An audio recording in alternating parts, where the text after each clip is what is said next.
La película no tendría mucho brillo desde un punto de vista argumental, en el sentido que tú sabías en qué iba a terminar. O sea, esos gallos obviamente tienen que irse presos.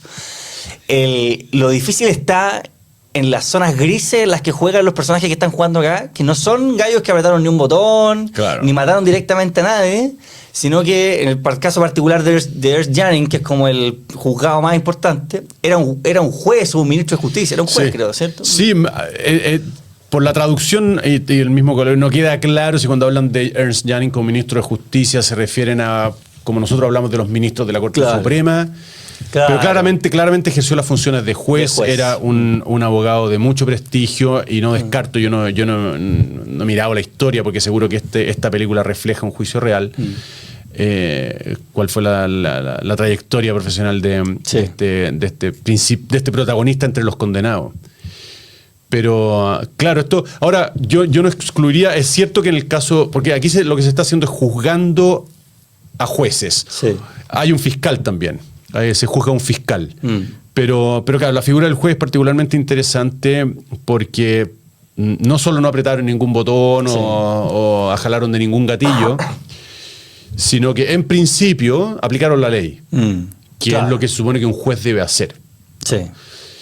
Entonces estresa un problema que no solo alcanza a los jueces, es decir, también, obviamente que aquí se difumina mucho, pero también podemos imaginar personas que estaban sujetos a órdenes en los campos de concentración y que se limitaron a cumplir órdenes. Claro. El caso, creo yo, más elocuente, el del mismo Eichmann. ¿No? Eichmann no mató a nadie.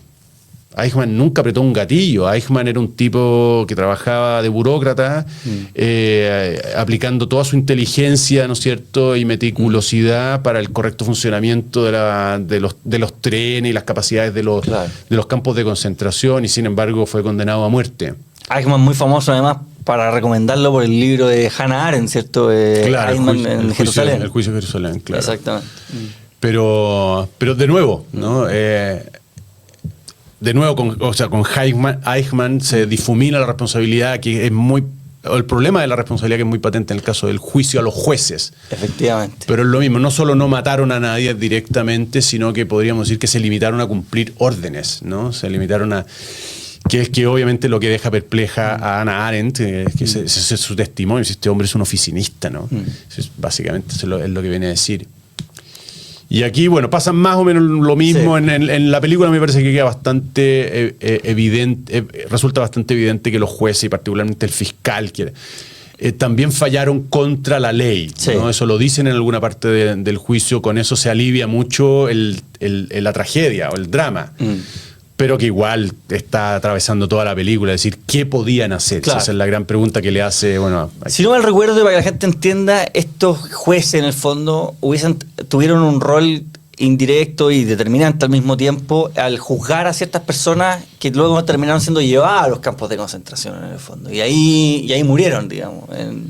Ese es un poco el cuento, ¿no? Bueno, está aquí los dos casos que más atención se llevan en el guión son el caso de la esterilización forzada. Sí. Presuntamente por razones políticas, explícitamente por razones no eugenésicas, pero en el fondo, sí, eugenésicas al final, ¿no?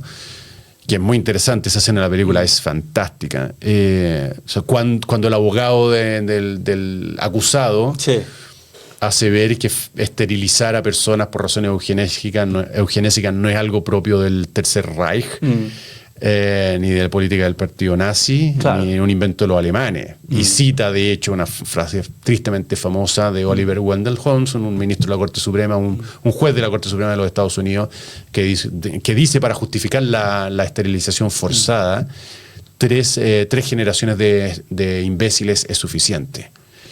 Y con eso, obviamente, el tribunal, el fiscal, que era gringo, también quedan como patas para arriba. Patas para arriba, efectivamente. Y el otro caso que se lleva mucha atención en la película es el caso Felderstein, que es el de un judío que supuestamente tuvo relaciones amorosas con una alemana, y eso era penado con la muerte. Y fue todo un show, ¿no? Claro. El caso Felderstein, por lo menos en la película, no he verificado si esto es real, aunque seguro que hubo casos como ese, si es que este no es real. queda en evidencia que el tipo, y lo dice el mismo Ernst Janning cuando hace testifica, ¿no? Entiendo que todos los personajes y las situaciones de la película están basados en hechos que fueron reales, simplemente cambiaron los nombres de los, no me extraña nada. De los personajes. No he verificado eso porque de la película sé muy poco, pero no me extraña nada.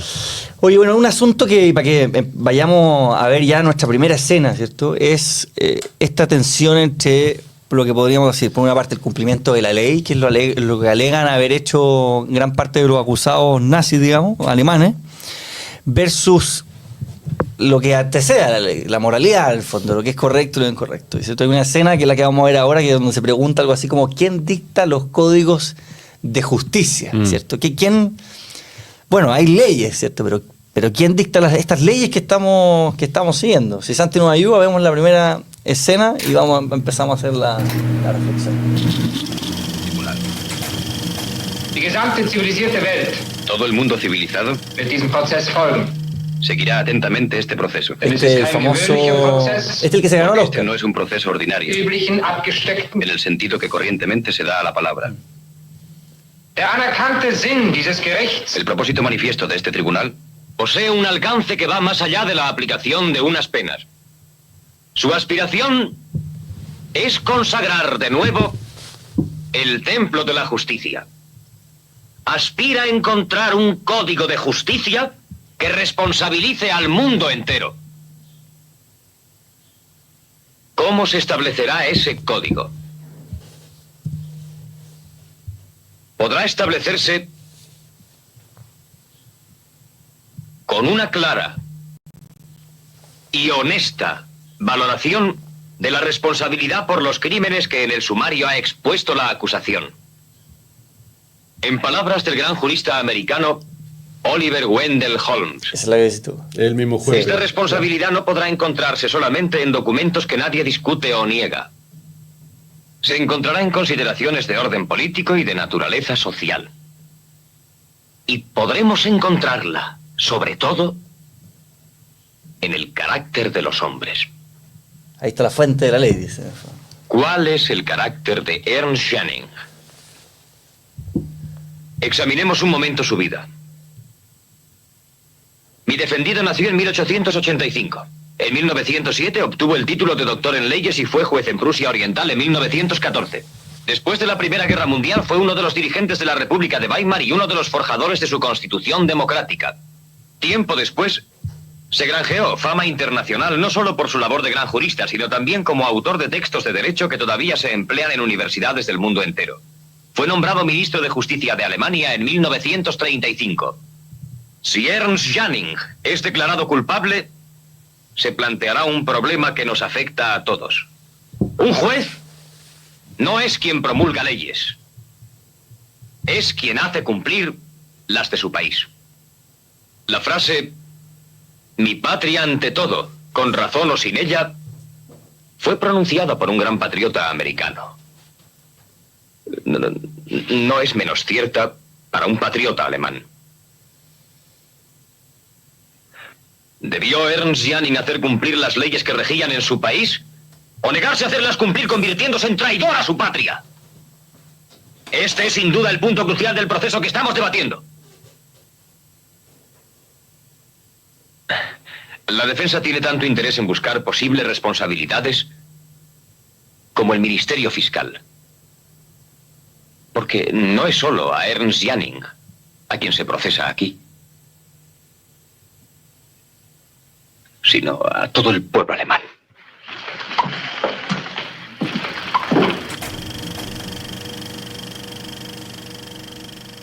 La viuda que aparece en la película también de alguna manera lo defiende en parte porque dice, si este gallo Es culpable. con esta trayectoria, con esta altura moral, si él es culpable, entonces Todos somos culpables. todos culpables. Claro.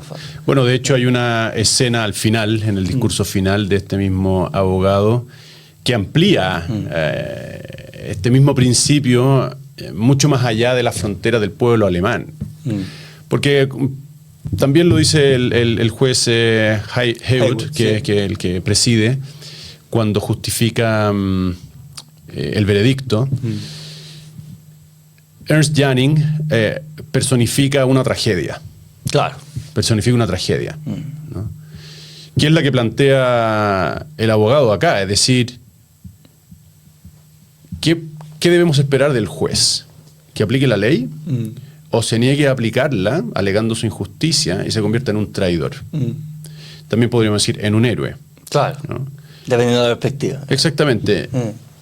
La primera pregunta que a mí siempre me espolea, ¿no? Es, ¿podemos pedirle a alguien eso? Esa es la primera pregunta que está aquí implícita. Y Ernst Jannings personifica, como te decía, una tragedia, que es una tragedia que también personifica al pueblo alemán, porque, bueno, atraviesa toda la película, ¿no? El juez Haywood le pregunta al servicio de la casa que trabaja con él, le dice, ¿ustedes no sabían si Dachau, ¿no? Uno de los famosos campos de concentración, está a 3 kilómetros de Nuremberg? Está súper cerca de Nuremberg. A 3 kilómetros. ¿Cómo no sabían? ¿No? Y ellos dicen que no sabían. Al final, el mozo le dice, ¿y si hubiésemos sabido, qué podíamos hacer? Te deja atravesado. Sabían, pero no había nada que hacer. De verdad no sabían. La viuda también en una conversación le dice, nosotros no sabíamos nada. Yo no sabía nada de lo que estaba pasando. Ahora, Ernst Jannings más tarde dice, esto también es spoiler, digamos, pero Ernst Jannings, como se puede ver en la escena, no habla prácticamente nada durante toda la película, porque el gallo está como... Sí, no sé, como está consumido por la tragedia. Exactamente. Y al final sabemos que está consumido por la culpa también. O sea, él reconoce como... Sí, que se hizo parte de un régimen criminal. Exactamente. Dice, es verdad, yo no sabía exactamente lo que estaba pasando, pero sabía que algo estaba pasando. Y podría, en más de alguna oportunidad, haberme inmolado, digamos. Esa segunda parte no recuerdo que la dijera. Sí. ¿La dice en alguna parte? No lo dice así, pero un poco lo que yo interpreto como de lo que está tratando de decir. Él se lo plantea, sí, claro. se lo tiene que haber planteado Es que ese es muchas el punto. veces. Y yo creo que por muchas eso siente tanta culpa, porque en más de alguna oportunidad dijo, no debería hacer esto y lo hizo. Claro. De hecho hay una escena preciosa y escalofriante al final. Ernst Jannings le pide al juez que lo vaya a ver a la cárcel porque... Brutal esa escena. Sí. Porque, claro, le reconoce el mérito de haber sido un buen juez, le entrega unos documentos personales y después le dice, compungido, de verdad, es auténtico, le dice, señor juez, yo nunca imaginé que esto iba a terminar como terminó, nunca imaginé que esto iba a llegar a tanto. Sí. Y el juez le responde una frase espectacular que le dice, mira, desde el momento en que tú condenaste a una persona que sabías que era inocente, llegó ese momento. Sí. Alcanzó esa cima. O sea, no había nada más que esperar.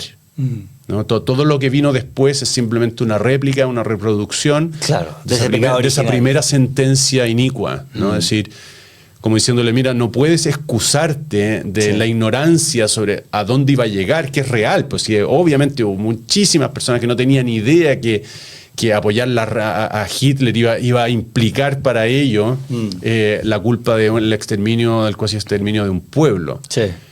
Pero claro, desde el momento en que el juez como juez dictó una sentencia inicua, desde que el transeúnte que ve que le están dando una paliadura a una judía por ser judía no hace nada, todos son cómplices. Exactamente. Y esa es la pregunta que plantea el abogado aquí, es decir, si vamos a juzgar a Ernst Jannings, tenemos que juzgar al pueblo alemán. Y cuando decía que amplía esta responsabilidad más allá de las fronteras del pueblo alemán, es en el discurso final, en donde cita a Churchill, ¿no? En un discurso del 33 o del 35, ya quisiéramos en Inglaterra, no son palabras textuales, ya quisiéramos en Inglaterra a un líder como los alemanes tienen en Hitler. Efectivamente. Cita al Vaticano, ¿no? En un concordato que firma el año 33 con el régimen alemán, diciendo, bueno... El régimen alemán adquiere un prestigio enorme después de que ha logrado un acuerdo con la firma del Papa, ¿no? Entonces, por lo tanto, lo que está insinuando ahí es, muchacho, lo que ocurrió es con la complicidad de todos. Todos somos cómplices. Por lo tanto, si Ernst Jannings es culpable, todos somos culpables.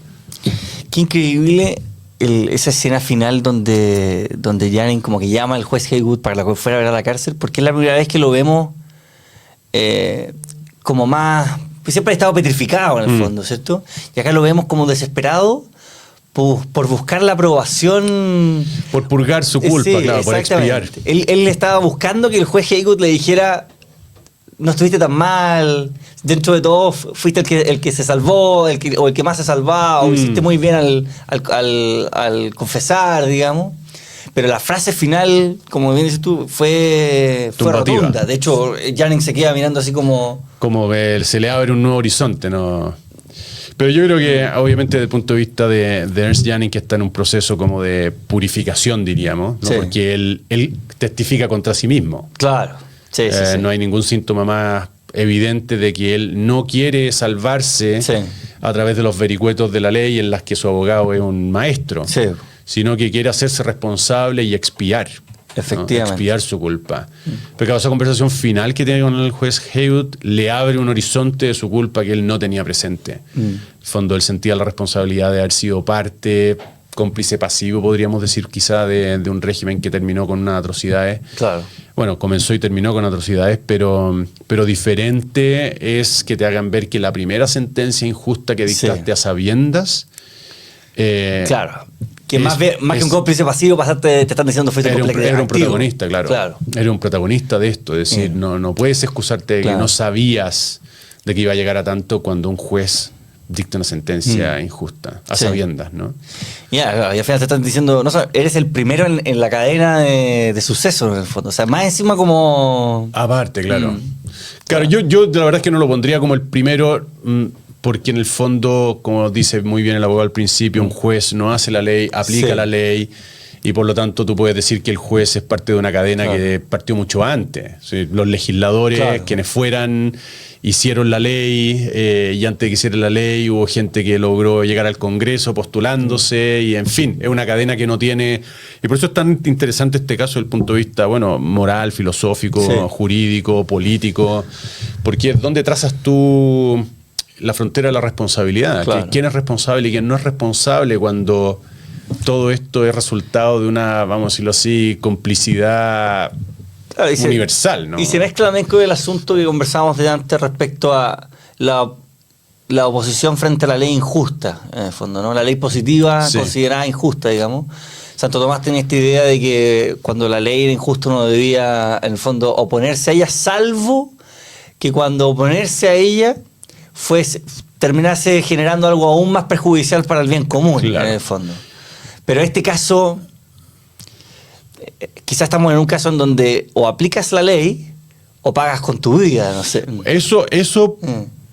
era una posibilidad seguro. Mientras más avanzó la guerra, más probable era. Claro. Yo no sé si en esta película o lo vi en otra parte, pero hay varios jueces, yo creo que en esta película lo mencionan al pasar, de varios jueces que se negaron a esto y fueron exonerados de sus cargos. Perdieron el trabajo y probablemente todo el mundo de relaciones que, digamos, pagaron un precio Sí. alto. Y obviamente ellos se condujeron como debían conducirse. Sí.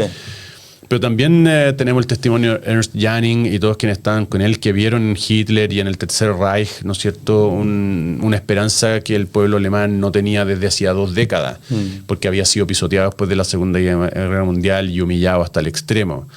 Y entonces, claro, restarse de esto perfectamente bajo la lógica o bajo los criterios de Santo Tomás, Sí. podía ser interpretado como un perjuicio mayor. Mm. Es decir, oye, mira, negarme a incumplir esta ley termina en es un error de criterio, Sí. pero es perfectamente explicable, ¿no? Claro. Cómo alguien en esa situación puede llegar a pensar que declarar inocente al judío puede traer un perjuicio mayor que el que me trae de declararlo culpable siendo él inocente. Sí. ¿Me explico? Sí, y después sí. está el problema que es para mí, en lo personal hoy día, lo más interesante, que tiene que ver con la pregunta que hace el abogado. ¿Quién va a dictar ese código de justicia conforme al cual se va a juzgar a Ernst Jannings y al pueblo alemán? Porque resulta tremendamente fácil siempre decir, bueno, están los crímenes de lesa humanidad, están los principios universales de justicia, en fondo invocar normas, entre comillas normas, de justicia que son universales y por lo tanto no hay necesidad de escribir el código. Sí. Pero eso es falso, eso es mentira. O sea, la realidad es que siempre hay que escribir la norma. Sí. Siempre hay que escribirla. Entonces lo que él le está preguntando es quién va a escribir la norma. Y la norma la escriben los vencedores, ¿no? Que es típico de lo que en doctrina se llama el derecho penal del enemigo, ¿no? Un derecho penal Claro. diseñado para castigar a tu adversario político o eventualmente tu adversario bélico, Sí. ¿no? Tu adversario en la guerra. Pero no es un Claro. derecho penal diseñado para juzgar entre iguales, sino un derecho penal diseñado para juzgar a los vencidos. Claro, y por con parte la de los búsqueda vencedores. de un impacto simbólico en el fondo, es decir, transmitir con estos juicios y sus consecuencias, las sentencias de cadena perpetua, incluso de pena de muerte, es decir, esto no puede volver a ocurrir en el Claro, fondo. claro, Mm. claro. Bueno, esto nos lleva a nuestra segunda pregunta, que introduce nuestra segunda escena, ¿cierto? Que es, si acaso puede justificarse hacer el mal con la costumbre o la cultura, ¿cierto? O con el consenso social, por decirlo así. Vamos, si Santi nos ayuda nuevamente a ver una nueva escena de la... Nuestras dos escenas son del abogado alemán que se roba la película, hay Es que un decirlo. maestro, sí. Sí.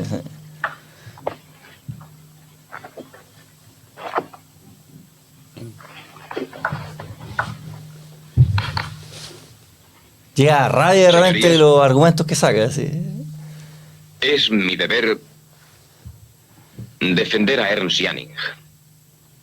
Y Ernst Janning ha dicho que es culpable. No hay duda de que él se siente culpable.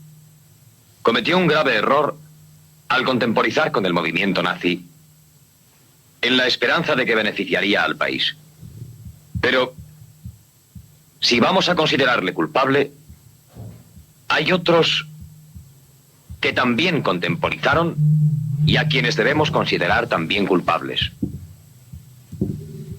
Ernst Janning ha dicho: triunfamos más allá de nuestros más desenfrenados sueños. ¿Por qué? ¿Por qué triunfamos, señoría? ¿Qué decir del resto del mundo? ¿Es que ignoraba los propósitos del Tercer Reich? ¿No oyó las palabras de Hitler radiadas en todo el mundo? ¿No leyó sus intenciones en el Mein Kampf, publicado hasta en el último rincón del mundo? ¿Cuál es la responsabilidad de la Unión Soviética, que firmó en 1939 el pacto con Hitler, permitiéndole hacer la guerra? ¿Vamos a declarar culpable a Rusia? ¿Cuál es la responsabilidad del Vaticano, que en 1933 firmó el concordato con Hitler, dándole el primer timbre de prestigio? ¿Vamos a declarar ahora culpable al Vaticano? ¿Cuál es la responsabilidad del gran estadista Winston Churchill, quien dijo en Londres en carta abierta al Times en 1938... ¡1938! Justo antes de llevarte la Señoría, si Inglaterra tuviese que sufrir un desastre nacional, pediría a Dios que mandara un hombre del cerebro y el coraje de Adolf Hitler. ¿Es Winston Churchill culpable? ¿Cuál es la responsabilidad de los hombres de industria americanos que ayudaron a Hitler a reconstruir su arsenal, lucrándose con esa reconstrucción? ¿Declararemos también culpables a esos industriales? No, señoría, no. Alemania no es la única culpable. El mundo entero es tan responsable de Hitler como Alemania. Es fácil condenar a un hombre que está en el banquillo. Es fácil condenar a los alemanes y hablar del defecto básico de su carácter que permitió a Hitler subir al poder. Y al mismo tiempo, impunemente, omitir los defectos básicos de carácter que llevaron a los rusos a pactar con él, a Churchill a ensalzarle y a los industriales a beneficiarse. Ernst Janning ha dicho que es culpable. Si lo es, la culpa de Janning es la culpa del mundo. Se vuelve a repetir aquí el tema de... Acá se nota que el abogado no está ahí solamente porque quiere defender a estos tipos, en el fondo. O sea, hay una convicción personal de él también en juego, ¿no? Como esta idea del... Porque aquí vuelve a hablar de que esto es un juicio contra Alemania, en el fondo. Y trata de expandir las culpas. Decir, bueno, si es culpa de Alemania, entonces es culpa del mundo, ¿no? Yo supongo que se está haciendo cargo del drama o la tragedia que tanto han vivido, y Chile no es la excepción. Y que está tan bien reflejada en esa conversación que el juez Haywood tiene con sus sirvientes, ¿no? Particularmente con él. Que después de preguntarle, ¿ustedes no sabían la existencia de este campo de concentración que está a 3 kilómetros de la ciudad? Al final él le dice, ya, ¿y si hubiésemos sabido que el campo estaba ahí? Claro. ¿Qué podíamos hacer? Y que alguien responda a esa pregunta. Sí. Y en el fondo, para mí lo que está haciendo el abogado acá no es excusar el mal. O sea, él no está diciendo que lo que hizo Ernest Jannings está bien. ¿No? Y de hecho el mal moral no puede ser justificado, ¿no? en ningún escenario. Lo que él está diciendo es, ojo con el dedo acusador contra el que hizo el mal. Básicamente aquí el que esté libre de pecado que lance la primera piedra. Exactamente. ¿No? Eso es lo que está haciendo ver. Sí. Como una manera de aliviar la culpa de Alemania, porque efectivamente lo que él dice es muy fácil, ¿no es cierto?, que Alemania se transforme en el chivo expiatorio. De hecho, Rusia, la Unión Soviética, no paga ni una culpa. Cuando los crímenes de guerra contra la humanidad, ¿no es cierto?, Sí. de la Unión Soviética dejaban pequeño lo que hizo Alemania, pero no han pagado nada. Y lo que se nota claramente en el hecho de que si bien es cierto, ser comunista probablemente no tenga buena fama, no se acerca pero ni por si acaso a la mala fama que tiene ser nazi en el fondo. No, O sea, y eso en muy buena medida se explica porque la Unión Soviética ganó la guerra con los aliados. Exactamente. Si la Unión Soviética hubiese perdido la guerra, la historia sería muy distinta. Pero eso es lo que está defendiendo el abogado, ¿no? Él está diciendo, mira, yo no estoy llamando al mal bien. Tengo muy claro que esto está mal. Él ya dijo que era culpable. Exactamente. Si la pregunta es, ¿quién le va a tirar la piedra? Sí. ¿Se la van a tirar los ingleses? Claro. Con Churchill, se la va a tirar el Vaticano después del concordato, se la van a tirar los americanos, que han profitado de la reconstrucción de la Alemania que lideró Adolf Hitler, se la va a tirar Rusia, que firmó el pacto de Varsovia. ¿Quién le va a tirar la primera piedra? ¿Quién realmente puede llamarse inocente, ¿no? Y esta es la pregunta que yo encuentro tan interesante y por eso es una tragedia estar en esta situación. ¿Tú conocías la frase de Churchill antes de ver la película? ¿No? Yo tampoco. No la Pero conocía. ni por si acaso. Porque yo siempre supe que Churchill tenía una conciencia especialmente aguda y clara del riesgo que significa Adolf Hitler. Sí. Habría que ver si existe la frase y si no está sacada de contexto, que puede ser perfectamente. Puede ser posible, efectivamente. Trabajo del abogado también. Pero, Claro, pero en todo caso no me extraña nada. O sea, y si no es Churchill, es Chamberlain. Sí. Chamberlain firma el pacto de Múnich con Hitler, ¿no? Y no lo menciona ahora, pero podría haberlo mencionado perfectamente. Es decir, Inglaterra, ¿no es cierto?, se abstuvo de intervenir en la invasión de los alemanes a Polonia, ¿no? Y que fue lo que terminó desencadenando la guerra. Bueno, claro, fue el inicio de la guerra y por lo tanto tiene una participación directa, ¿no? Y en fin, es la tragedia que experimentaron el régimen de Vichy en Francia después de terminada la guerra y en fin, es lo que le pasa a los que pierden nomás, ¿no? En alguna parte hay que trazar esa frontera si es que quería hacer justicia, pero esa frontera no deja de tener siempre algo de arbitrario. Claro. Y eso es lo dramático del caso. ¿No? ¿Quién escribe el Código de Justicia? ¿Quién escribe la frontera donde vamos a trazar? Hasta aquí ser responsable, desde aquí ya no ser responsable. Cuando en realidad la responsabilidad por grado alcanza muy lejos. Claro. Sí, probablemente ahí el uso de Churchill en el guión de la película es por el impacto por el simbolismo de Churchill en el fondo, porque uno lo recuerda como el principal enemigo de la Dudo que sea falsa, yo no creo que se hubiesen arriesgado a difamar al a Churchill de esa manera. Sí, así que asumo que debe ser verdadera, pero es algo que hay que comprobar. Sí, efectivamente. Yo me acuerdo, no tiene tanto que ver con la película, aunque un poco sí, estando en Inglaterra hace poco tiempo, de que cuando tú entras al Parlamento inglés, a la Cámara de los Comunes, el arco de la entrada a la Cámara de los Comunes está como medio destruido, por decirlo así. Todo el resto está impecable, salvo el arco de la entrada, por decirlo así.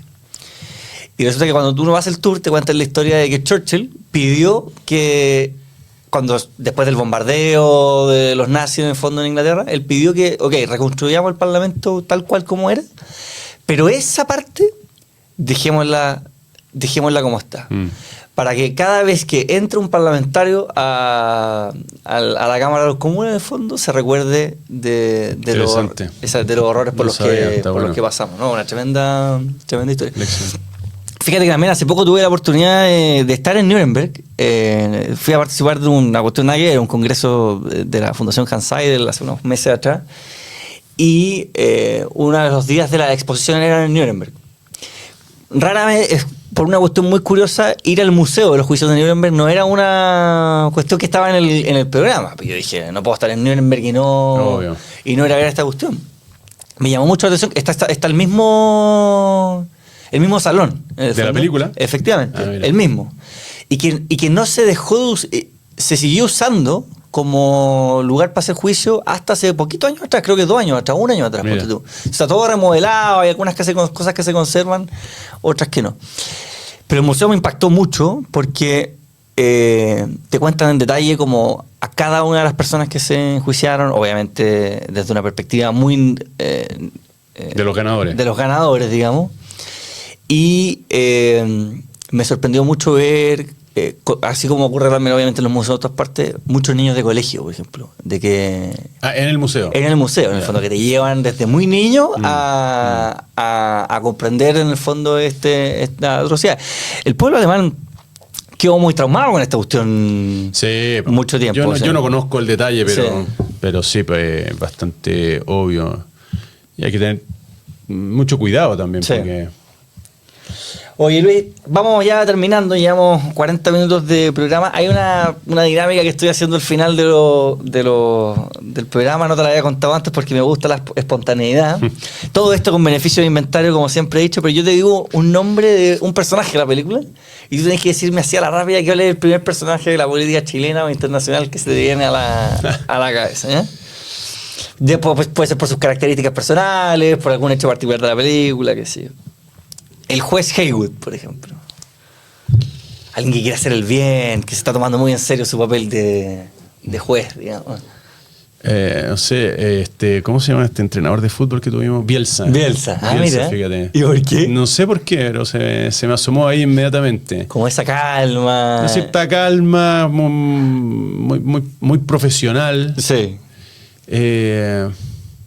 Sí, sin temor al qué dirán tampoco, ¿no? Porque el juez Haywood, eso que al final de la película, pero los gringos le hacen entender que el ideal sería que los exculpe a los condenados por razones políticas, es decir, mira, necesitamos al pueblo alemán de nuestro lado porque tenemos la amenaza que la Unión Soviética quiera continuar la guerra. Y estos de aquí, de todos los culpables, parece que son los que menos. Claro. De hecho, muestran a la viuda finalmente llorando por la condena porque esperaba del juez Haywood una respuesta diferente. No le contesta el teléfono al final. No sé, supongo que por ahí viene la asociación entre Haywood y Bielsa. Perfecto. El coronel Tad Lawson, que es el fiscal gringo en el fondo. Sí, el persecutor. Muy recio, directo, fuerte, de personalidad fuerte, justicia a toda costa. Sí, ¿con quién lo compararíamos de la política chilena? O mundial también puede ser. También puede ser mundial. Sí. No sé, Trump podría ser. Sí, claro. Sí, por su personalidad puede ser. El doctor Ernst Janning. Interesante ese personaje. El doctor Ernst Janning. El de la tragedia, claro. El hombre trágico. ¿Con qué lo podríamos? ¿Con Christian Barken, quizás? ¿En qué sentido? No sé, esta suerte como de... ¿cómo decirlo? Ponerle el pecho a las balas por hacer lo que cree que es correcto sin importar... Claro, como Barken... Y una suerte, un pequeño... cariz de... ¿cómo decirlo? De víctima, pero no quiero sonar peyorativo, no en el mal sentido, pero hay una cierta pasividad en Barken que la veo en Ernst Janning también, ¿no? Frente a la suerte adversa, digámoslo así. Claro. ¿No?